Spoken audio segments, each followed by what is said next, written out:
Bonjour à tous, je suis ravie de vous retrouver. Je suis Océane, la fondatrice du podcast Les Génies du Bien. Aujourd'hui, on accueille une femme engagée, Delphine Morandé, qui va nous parler de RSE, mais pas seulement. Bonjour Delphine. Bonjour Océane. Alors aujourd'hui, on entend souvent parler de la RSE comme une contrainte réglementaire, une case à cocher. Mais toi, tu en as fait un terrain de jeu et un levier de transformation. Qu'est-ce qui t'a donné envie de faire de la RSE ton moteur d'action ? Ce qui m'a donné envie, c'est finalement une valeur que j'ai depuis toute petite, à savoir l'engagement, comment on fait tous ensemble pour résoudre des problèmes environnementaux et sociaux. Et ça, je pense que l'entreprise a un formidable rôle à jouer aujourd'hui dans la transformation de la société pour intégrer ces paramètres et pour en faire un facteur de sens commun et de bien commun. Donc, c'est vraiment la première chose.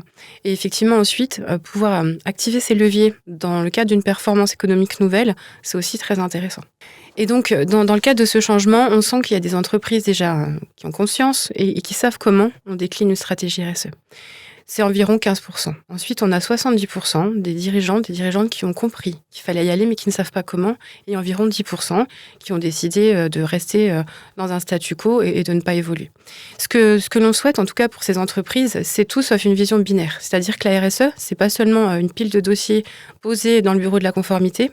C'est justement, au-delà de la fonction support, une fonction stratégique. Et donc, qui dit fonction stratégique, dit vision holistique, qui intègre tous les corps de métier et qui permet, en les embarquant, de créer une performance et de la valeur. On peut peut-être d'ailleurs, par l'occasion, rappeler ce qu'est la RSE, fondamentalement la définition finalement de la RSE. Est-ce que Alors, tu peux en donner moi, il y a un mot que j'aime bien dans RSE, c'est responsabilité. Je considère aujourd'hui que quand on crée une entreprise ou quand on la transforme, on doit considérer qu'on vit sur une planète. On n'en a qu'une, il nous en faudrait 3 aujourd'hui pour subvenir à nos besoins. Donc, quand on sollicite la nature et les ressources humaines pour produire et pour créer du profit, on doit aussi penser qu'elles ont une valeur et qu'elles ne sont pas inépuisables. Donc, la responsabilité sociale, sociétale et environnementale du coup des entreprises, aujourd'hui, elle doit intégrer ces paramètres. Merci beaucoup Delphine. Donc forcément, on est plein dans une époque charnière vis-à-vis du réchauffement climatique, de la pression sociale aussi qui augmente à cause de tous ces dérèglements et des attentes des consommateurs. Si tu devais faire un état des lieux cash de la RSE dans les entreprises aujourd'hui, où est-ce qu'on en est et quels sont encore les bloquants, ce qui coince pour toi dans les entreprises? Alors en fait, il faut savoir que le développement durable a toujours existé. La volonté pour un dirigeant de se dire dès le départ on l'intègre, ça fait des années que ça existe. Aujourd'hui, on a un volet réglementaire qui nous tombe dessus pour beaucoup de bonnes raisons, c'est-à-dire qu'on ne peut plus faire de greenwashing, il va falloir prouver clairement ce qu'on fait de bien. Pourquoi ça va être important ? Parce que quand on intègre une entreprise ou qu'on travaille avec elle, si on fait du faux, ça va se savoir. Par contre, effectivement, il y a quand même un poids du réglementaire qui nous impose, par exemple pour des grands groupes qui ont déjà un gros chiffre d'affaires ou qui ont un effectif très important, de devoir prouver très rapidement ce qu'ils sont en capacité de bien faire ou de mieux faire. Et donc, on était sur des délais assez courts. Donc, les discussions sont en cours pour faire évoluer un petit peu tout ça, voire alléger tout ça. Là, on parle de la CSRD, si je On parle comprends notamment bien. de la directive européenne CSRD.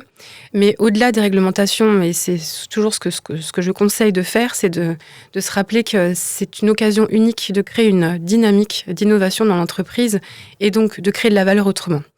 On ne calcule pas le ROI de la même manière qu'on investit dans la publicité, par exemple. Et pour autant, c'est ce qui crée de la valeur et du sens nouveau dans l'entreprise. Donc aujourd'hui, les dirigeants, les PME-TI notamment, sont perdus, comme sur tous les sujets de transition. Par contre, ils ont conscience que la RSE est un sujet clé pour l'entreprise et pour sa durabilité.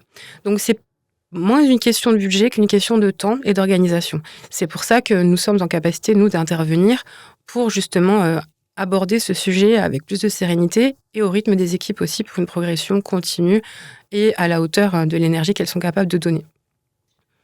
Merci beaucoup Delphine. Donc selon toi, est-ce qu'il y a une vision universelle de la RSE au sein des entreprises ou alors il faut adapter l'angle de la RSE par rapport à sa posture dans l'entreprise finalement? En fait, le principal, c'est qu'il faut que tout le monde comprenne en premier lieu comment on va, à travers un effort individuel et collectif, contribuer à une nouvelle dynamique dans l'entreprise. Donc ça veut dire que pour beaucoup, la RSE, c'est déjà un sujet qui laisse penser qu'il faut être expert depuis 10 ans, 15 ans, 20 ans pour comprendre ce que c'est. Donc le premier enjeu, c'est de rendre accessible cette culture-là, parce que c'est un sujet nouveau, comme pourrait être aussi la transformation numérique ou l'intelligence artificielle. Donc pour moi, c'est vraiment l'accompagnement humain sur ces sujets-là, pour que ça soit un sujet qui devienne digeste pour le dirigeant, qui va comprendre, qui va mettre en phase avec ses enjeux stratégiques, pour le collaborateur, parce que si demain on lui demande d'appliquer des nouvelles mesures RSE, il va falloir qu'il comprenne quel est son rôle et comment il va pouvoir activer cela, donc en monter en compétences. Et donc, la réponse est non, le sujet n'est pas du tout considéré de la même manière dans les différentes entreprises. Pour grand nombre, c'est un sujet nouveau. Donc, qui dit nouveauté dit faire des choix, faire des efforts, et ça fait souvent peur. Donc cette peur, pour moi, elle est contre-productive, et c'est à ce moment-là aussi qu'on est capable d'intervenir. Justement, je te trouve très optimiste puisque tu as choisi un mot pour incarner ton agence qui s'appelle donc possible, puisque vous proposez une autre manière de penser l'entreprise. Et alors concrètement, comment vous accompagnez vos clients? Par quoi tu commences? Alors en fait, déjà, nos clients, ils sont complètement différents et c'est ce qui nous plaît. On a la chance de travailler à la fois avec des grands groupes, parfois cotés en bourse, avec des PME ambitieuses, des ETI, avec des startups scale-up. Donc le point commun de tous ces clients que l'on a acquis depuis 2 ans et demi, c'est le dirigeant, la dirigeante qui nous a dit « moi je veux y aller ». La volonté du dirigeant, elle est absolument essentielle pour embarquer non pas seulement la stratégie, mais bien la culture RSE de l'entreprise. Parce que c'est pas seulement une action one-shot, c'est le début d'un changement enclenché et qui est porté par tous. Donc, on considère que la RSE, c'est vraiment un sujet transverse dans l'entreprise et qu'en réconciliant ce sujet dans les différents services, c'est comme ça qu'on va extraire la manière dont on va créer de la valeur et donc de la performance extra-financière. Donc, ça veut dire activer des leviers pour créer de l'attractivité. Effectivement, une entreprise engagée, elle attirera plus de talents.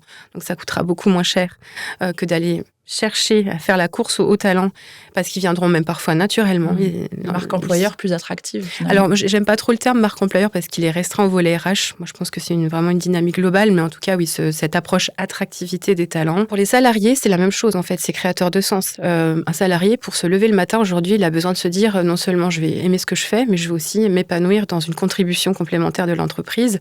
Et c'est vrai que c'est le pouvoir des petites victoires, donc ça, c'est très important. Au-delà de ça, évidemment, le 3e point, ce sont les affaires. Sur le long terme, c'est évident qu'une entreprise, elle est plus rentable. C'est 13% de plus sur un rapport France Stratégie quand elle s'engage dans la RSE. Mais forcément, ça ne se calcule pas de la même manière. C'est un effort d'abord, un nouvel investissement. Et puis après, la valeur de l'entreprise se crée en fonction de ce qu'elle aura été capable de mettre en place en faveur de l'environnement et de la société. Et à court terme, en fait, on pense souvent que la RSE, c'est un ROI à moyen long terme. Mais moi, j'ai beaucoup de clients qui, à court terme, ont réussi à conquérir de nouveaux marchés en formalisant clairement leur stratégie et leurs engagements RSE aujourd'hui et demain. Super. Et selon toi, les leviers qui débloquent vraiment les choses pour activer finalement cette dynamique au sein d'une entreprise, c'est quoi? Pour moi, c'est avant tout l'aventure humaine. Je pense qu'on peut pas... alors, un dirigeant ne peut pas dire demain, on vous impose de faire de la RSE dans l'entreprise. Donc, ça veut dire que, clairement, il faut assumer que le dirigeant a besoin d'être rassuré et même informé sur ce sujet, parce que souvent, il a entendu parler de RSE, il y a beaucoup d'ateliers qui se passent, mais comment je l'adapte à ma stratégie globale, à ma vision sur 3 à 5 ans. Ensuite, une fois que moi, j'ai compris, parce que c'est déjà important de le comprendre l'enjeu et comprendre comment on va l'imbriquer dans sa stratégie, c'est déjà 2 choses différentes. Ensuite, en ce qui concerne les salariés, évidemment que tout salarié, au même niveau, doit être informé de la même manière de l'ambition. Ça évite les bruits de couloir, ça évite les appréhensions et donc les peurs, et donc ça évite d'avoir l'impression qu'on va être mangé avec une mauvaise sauce. Une fois qu'on a pensé à tout ça, donc cette dynamique humaine, elle va devoir monter en compétences. On a la chance de pouvoir délivrer des formations qui vont permettre de répondre aux questions et de vraiment activer le sens profond de la RSE dans l'entreprise pour que chacun se dise « Ok, j'ai compris comment on allait pouvoir faire mieux ». Le faire mieux, il est très important. Ça ne veut pas dire être parfait. Ça, c'est vraiment très important parce que ça, c'est colossal. On pourrait imaginer qu'on va décarboner notre industrie ou notre organisation en 1 an. C'est pas du tout le but, sinon on essouffle les équipes, clairement.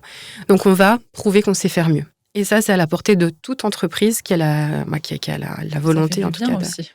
Et en fait, c'est ce dont on se rend compte, c'est que vraiment l'aspect contributif pour chaque collaborateur, ça fait une fierté individuelle et donc une fierté collective. Et c'est ce que j'appelle le pouvoir des petites victoires. C'est de se dire, quand on rentre à la maison le soir, dans notre société, on a appris qu'en faisant ça, ça allait mieux se passer. Donc, on l'applique aussi dans le cadre familial. Et donc, aussi, les générations futures peuvent être impliquées. Donc, en tout cas, on voit à quel point le rôle d'une entreprise peut être important. Donc, soit on est une entreprise à impact, donc là, forcément, si on lance une offre impact, il faut penser à pas seulement le dire, mais aussi travailler le fond avant de valoriser la forme. Et puis, toute entreprise aujourd'hui est capable de trier mieux ses déchets, de prendre soin de ses salariés, et toujours dans une logique modérée, c'est-à-dire aujourd'hui, comment on fait ? Peut-être qu'on fait déjà des choses bien. Ça, c'est déjà une première chose à valoriser. Et souvent, c'est le cas. Et ensuite, on avance en se disant que de toute façon, il y a 88% aujourd'hui des organisations qui veulent changer. Donc, nous ne sommes pas les seuls. Il faut encore une fois assumer que le monde a changé, qu'on invente des métiers nouveaux et que de toute façon, aujourd'hui, il faut se former tous les 2 ans à des nouvelles compétences. Donc ça aussi, c'est important pour nous de le signifier pour que personne ne se sente complètement à l'écart du sujet. C'est normal, en fait, de ne pas savoir. Et ça, c'est très important dans le cadre de l'activité formation. Et puis, souvent, comme tu le sous-entends, finalement, le premier pas à faire, c'est un état des lieux, puisqu'il y a déjà des choses qui sont mises en place, mais qui ne sont pas forcément valorisées au sein de l'entreprise. Voilà, tout à fait. Donc, refaire le point, mettre à plat les choses et les écrire formellement, c'est déjà complètement différent que d'avoir un discours de dirigeant qui dit oui, nous on le fait. Parce que ça, on peut l'entendre, vous le faites, mais est-ce que vous le dites, est-ce que vous l'affirmez ? Parce que écrire les choses, c'est complètement différent en termes d'engagement. Donc on est vraiment, bien sûr qu'il faut ensuite mettre en scène de nouveaux imaginaires, de nouveaux récits collectifs, mais vraiment, nous, chez Possible, on travaille le fond. C'est-à-dire qu'on n'engage pas de campagne de communication tant que le client nous a pas formalisé sa stratégie ou qu'on l'a pas faite avec lui. Sinon, ça s'appelle du green ou du social washing. Et on n'a pas envie de ça parce que de toute façon, en étant faux, on n'avance pas et on vend du rêve, mais le consommateur, le futur collaborateur ou autre cible ne sont pas dupes. Et donc, c'est très facile de dénoncer une mauvaise pratique, par exemple. Justement, Delphine, est-ce que tu as un cas concret d'une entreprise que vous avez accompagnée récemment avec Possible et qui a aidé donc cette transformation vers la RSE ? Alors en fait, on a des cas de figure où par exemple les stratégies RSE sont déjà très établies, mais par contre elles sont restées dans un bureau en fait, dans un bureau cloisonné. Donc on décloisonne ce sujet et ensuite on décortique comment on va pouvoir le valoriser. D'abord en interne pour que ça soit bien compris de tous et ensuite par exemple on va créer une marque commune qui va permettre de nous rendre fiers en interne et avec nos parties prenantes pour que ça se révèle encore mieux à l'externe. Donc c'est à ce moment-là qu'on relie le fond et la forme et donc avec notre pôle communication production, on est capable de délivrer le meilleur message à l'extérieur pour ensuite que l'entreprise bénéficie de ce feedback. On a aussi des scale-up, par exemple, qui ont déjà marqué un temps d'évolution et qui portent des sujets d'innovation, donc dans lesquels on doit formaliser davantage de priorités, en fait. Et encore une fois, en parallèle d'avoir formalisé ces priorités, on va anticiper la montée en compétences des équipes, notamment des ingénieurs, pour faire en sorte que ces équipes-là, en tout cas, soient à l'aise avec la mesure de performance, parce que c'est clairement ce que l'on leur demande chaque mois. Ça peut être ça. On a aussi des créations de marques engagées, clairement. C'est-à-dire que quand je lance une gamme, je dois travailler sur une vraie image engagée, sur le fond social, sociétal et environnemental. Et ensuite, on exprime notre plus grande créativité en mettant en place des choses. Sur les grands groupes, on est aussi en capacité de prendre la main sur la sensibilisation sur un sujet précis, parce que l'interne n'a pas toujours la capacité de mener à bien tous ces sujets, et donc c'est aussi motivant pour les salariés que de pouvoir compter sur nous pour engager aussi une dynamique et la nourrir davantage. Donc Possible, pour résumer, c'est vraiment, on assume à travers une vision holistique de la RSE, de manière décloisonnée, transversale, c'est-à-dire qu'elle va concerner tout le monde, on assume le fond, la formalisation, et ensuite, on se permet une plus grande créativité à travers la forme.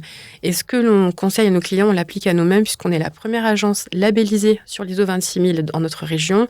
Et on est aussi organisme Calliope, ce qui nous permet vraiment d'accompagner le changement et pas uniquement de faire de l'image et pas uniquement d'organiser des stratégies RSE. Donc on parle en ce moment beaucoup de CSRD, puisque c'est aussi un sujet actuel pour les entreprises, d'obligation de reporting, comme tu le disais. Mais au fond, la vraie question, c'est plutôt comment on assure un avenir vivable. Donc, j'aimerais comprendre comment toi, tu reconnectes finalement les enjeux business aux limites planétaires. Et puis, peut-être, si tu avais un message à transmettre aux générations qui arrivent, quel serait-il ? En fait, la réponse, elle est assez simple. Qu'on soit d'accord ou pas d'accord avec la RSE, on n'a qu'une seule planète pour vivre. Donc, ça coûte toujours plus cher de tout bousiller que de tout réorganiser. Et je suis convaincue, pour les générations futures notamment, puisque là, je pense qu'on est tous d'accord aussi là-dessus. On n'a pas envie que les enfants, petits-enfants vivent dans des conditions dramatiques. Donc, il faut qu'on puisse partager ce qu'on a de mieux à partager. L'humain est capable du pire comme du meilleur. Et donc, clairement, aujourd'hui, on a une dichotomie dans le monde économique et dans le monde en général de ceux qui veulent faire très mal, qui s'en fichent, et de ceux qui veulent faire mieux tous ensemble. Donc vraiment, je suis convaincue qu'on a le droit, en tout cas, de penser qu'on peut faire mieux. Et donc, de la même manière qu'une marque très polluante va le faire avec des gros budgets de communication, eh bien moi, je suis convaincue qu'on peut engager une influence positive et que ce monde silencieux de l'impact doit aussi pouvoir se réveiller et révéler la valeur de très belles entreprises qui, bizarrement, génèrent du profit, font en sorte que les salariés se sentent bien, et ça existe vraiment. Ça existe vraiment, on est nombreux. Moi, je fais partie de l'Impact Lab Academy, donc, qui consiste à mettre en commun les problématiques des incubateurs, des porteurs de projets et des entreprises engagées.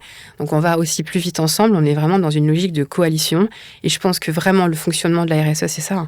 C'est pas juste l'entreprise qui décide, c'est l'entreprise avec ses parties prenantes qui sont parfois engagées. Parfois, c'est elle-même qui va les embarquer. C'est comme ça qu'on va créer des écosystèmes vertueux et donc on va créer de la valeur extra-financière aussi. Donc, vous voyez qu'ici, on est bien au-delà de la contrainte, même s'il faut passer par elle. Mais en soi, ce n'est pas une finalité. C'est une manière de motiver, en tout cas, les choses, de gré ou de force.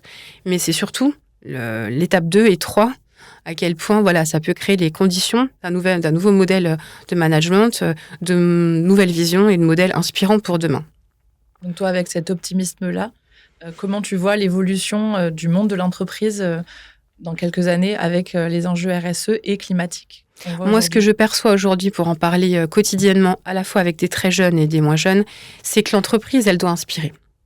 Et moi, je suis ravie d'entendre que quand j'accueille des stagiaires, des alternants et demain des futurs salariés, c'est un concept qui inspire. Ça veut dire quoi? Ça veut dire qu'en fait, à travers les valeurs qu'on véhicule et notre vision du changement, on arrive à faire en sorte que la volonté de s'épanouir avec nous, ça soit une motivation en tout cas affirmée. Donc ce que je pense, c'est que de toute façon, encore une fois, le monde a changé. On doit affirmer des nouveaux modèles de gouvernance, c'est-à-dire comment aussi on implique les salariés dans certaines prises de décision. Que ce soit pour les jeunes générations qui le demandent ou pour les moins jeunes. Ça ne veut pas dire qu'il faut donner la parole surtout tout le temps, évidemment. Mais je pense que quand on a une vision, et c'est aussi une des conditions, il faut pouvoir embarquer avec nous des personnes qui ont d'autres idées intéressantes et qui pourraient nous challenger sur les nôtres. Donc au-delà de la RSE, en fait, le sujet, c'est l'innovation de demain. C'est comment on se réinvente, comment à travers une culture d'open innovation, on va aller chercher comment on crée la valeur ajoutée d'une offre, d'un service, comment aussi, et ça va être le cas pour nous, on intègre les nouvelles technologies avec un cadre éthique pour faciliter certains enjeux qui sont complétés par l'humain et pas l'inverse. Et donc, en fait, tout ça, c'est aujourd'hui une sorte de potion magique qu'on est en train de travailler. Nous, tous les jours, on est dans une agilité constante parce que clairement, on est entre aujourd'hui et demain. Et donc, c'est devenu assez naturel chez nous de se challenger au quotidien sur des nouveaux sujets. Et c'est aussi passionnant que fatigant, mais surtout passionnant. Et en tout cas, les nouvelles aventures collectives demain, elles se dessineront pas avec un modèle vertical. Chacun dans l'entreprise a une forme d'intelligence et ça, je pense que c'est très important de la considérer. On n'impose pas, on propose, on co-construit et du coup, ça devient une logique un peu RSE de vivre les choses. Et j'allais dire, il y a aussi des entreprises qui feront sans, mais les entreprises qui feront sans, elles attireront potentiellement des talents qui ont envie de gagner de l'argent, mais qui ne resteront pas, parce que tout être humain a besoin de considération. Et donc, j'en ai discuté récemment avec des jeunes qui privilégient au départ 500 € de plus sur un salaire fixe en début de carrière et finalement qui m'ont dit non madame, parce que les jeunes hommes disaient moi j'ai besoin de faire évoluer ma carrière, de me sentir entendue, et les jeunes filles disaient moi je suis trop sensible pour rentrer tous les matins dans une entreprise et même si je gagne de l'argent j'ai besoin de savoir que je peux apporter quelque chose. Je fais pas de représentation de genre quand je parle des garçons et des filles, mais en tout cas on sent que chacun à sa manière a envie de contribuer, d'apporter quelque chose et d'être considéré surtout. Donc ça passe par par une mentalité, un mindset en fait, qui se dit on ne peut pas faire autrement que de considérer ce changement. C'est pas facile. Voilà. Et c'est pas facile. Et on est là pour apporter des réponses aussi aux entreprises quand elles s'essoufflent sur ce sujet. C'est moins un problème de budget qu'un problème de temps et d'organisation. Donc on arrive vraiment sur le comment. C'est d'ailleurs la question que l'on me pose en général. Ok Delphine, je veux y aller, mais comment? Et donc nous, on adore répondre au comment par le volet stratégie, le volet conseil, le volet formation et le volet communication. Et globalement, on crée de la valeur avec tout ça et avec notre petite sauce secrète. Merci beaucoup Delphine pour ton témoignage très riche. Où est-ce qu'on peut retrouver Possible sur les réseaux?